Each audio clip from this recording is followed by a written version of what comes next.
Selamat datang di Novel 21. Ini adalah alur cerita Kawin Kontrak Sang CEO. Episode 11. Putri terdiam sejenak, lalu tiba-tiba saja melintas sesuatu di pikirannya. Kalau semalam saja bisa dapat segitu, pasti dalam waktu kurang dari seminggu, aku sudah bisa menutup biaya operasi adikku. Bahkan, aku juga bisa membeli rumah untuk diriku sendiri, ujarnya dalam hati. Melihat Putri termenung, sembari melamun akan sesuatu yang tidak dia ketahui, Ella pun langsung menepuk pundaknya. Kemudian berkata, "Lah kok malah melamun sih? Udah belum nih nangisnya? Apa masih berlanjut?" Tanya Ella, yang membuat Putri terkejut. Enggak kok, cuman lintasan liar aja. Maaf kak, malam ini pulang jam berapa ya?" Tanya Putri, sembari melihat ke arah jam dinding, yang di saat itu sudah berada pada pukul 12 malam. Lalu Ella melirik penunjuk waktu yang ada di pergelangan tangan kirinya. Lalu dia berkata, "Biasanya jam segini udah boleh pulang sih.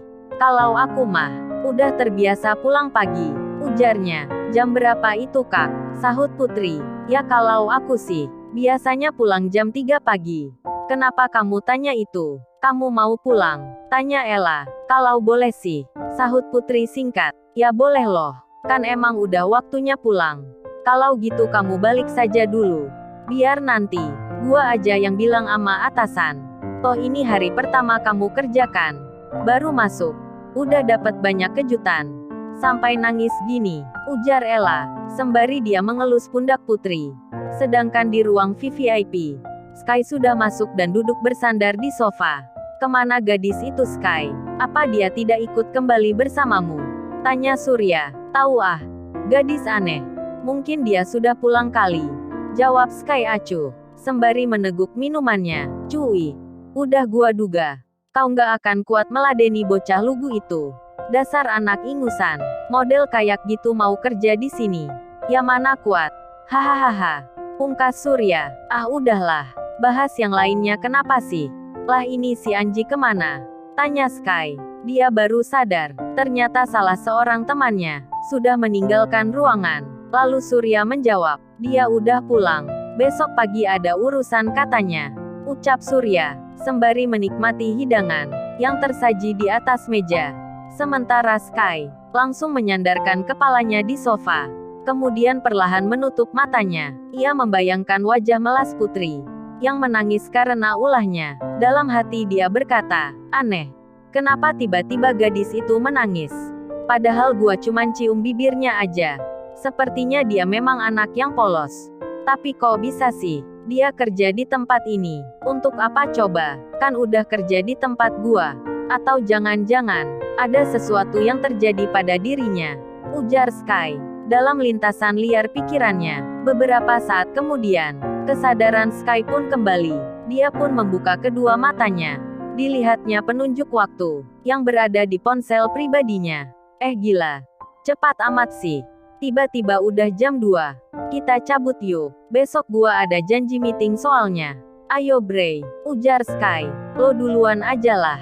Gua mah gampang. Biar nanti gua pulang sendiri," sahut Surya, sembari dia memeluk dua lady Scott yang masih setia menemaninya minum. Nampaknya, ketiganya sudah mabuk berat. Bahkan untuk berdiri pun, mereka terlihat sempoyongan. "Astaga, lo udah kebanyakan minum Bray. Gimana lo mau pulang kalau keadaan lo seperti ini?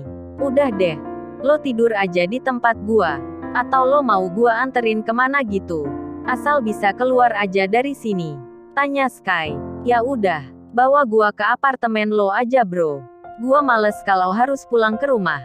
Pasti bakalan dengerin ceramah agama lagi. Suntuk gua lama-lama," jawab Surya, yang duduk sambil memejamkan matanya. "Ya udah. Tapi kalau udah mendingan, lo balik ke rumah ya. Kasihan orang tua lo Bray. Pasti mereka mengkhawatirkan dirimu," jawab Sky, yang memahami keadaan Surya saat dia berada di rumah. Sebenarnya, Surya ini dibesarkan di lingkungan keluarga yang baik, yang mengenal agama, bahkan taat beribadah. Hampir seluruh keluarga besarnya adalah orang-orang yang soleh. Namun berbeda jauh dengan Surya, yang brutal, nakal, suka dugem. Bahkan seringkali dia pulang dalam keadaan mabuk berat. Hal itulah yang membuat dirinya tak betah berlama-lama tinggal di rumah. Sebab sudah pasti, dia akan diceramahi habis-habisan oleh semua keluarganya. Belum lagi permintaan aneh dari kedua orang tuanya, agar Surya lekas mengakhiri masa lajangnya.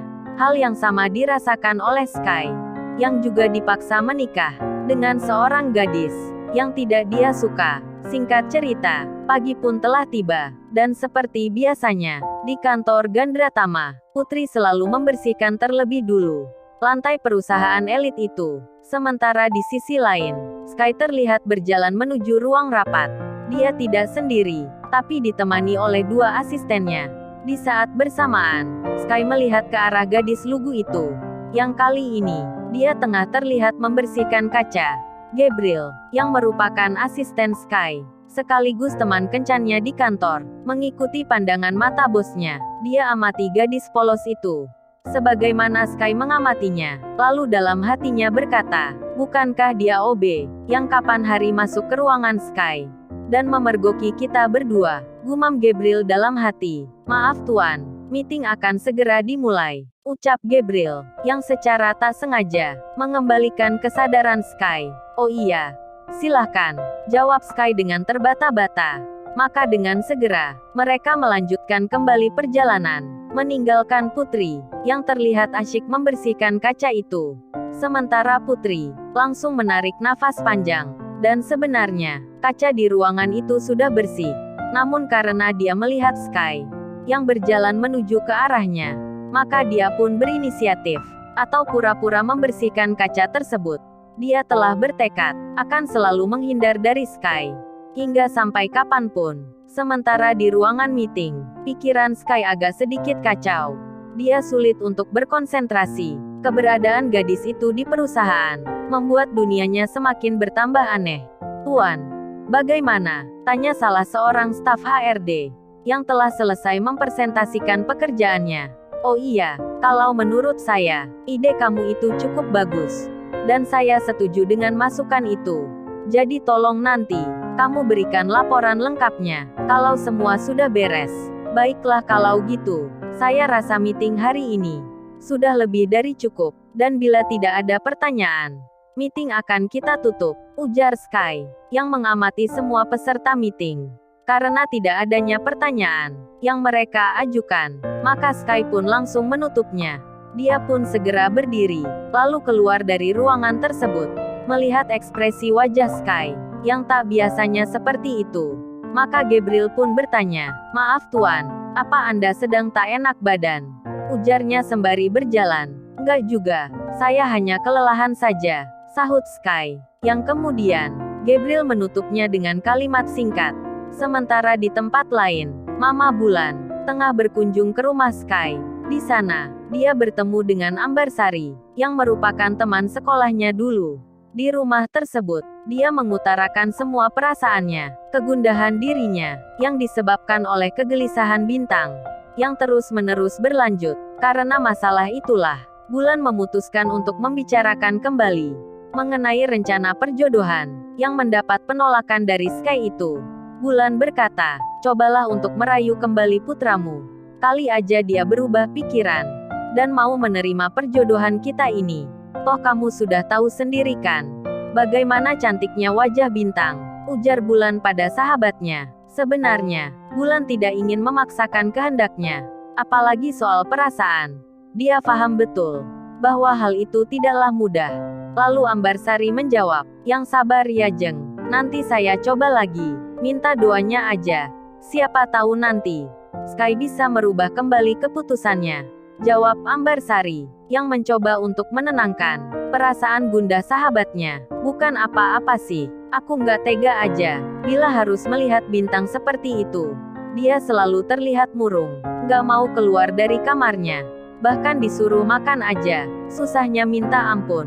Kasihan Kanjeng, hati mama mana yang tak risau saat mengetahui putrinya seperti itu.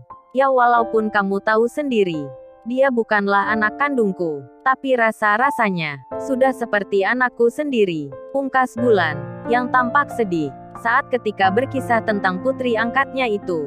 Tenanglah Bulan, percayakan semuanya padaku, kita pasti akan menjadi besan.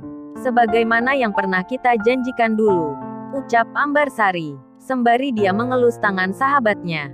Lalu, bagaimana kisah selanjutnya? Subscribe channel ini untuk mengetahui kisah pada episode selanjutnya. Terima kasih.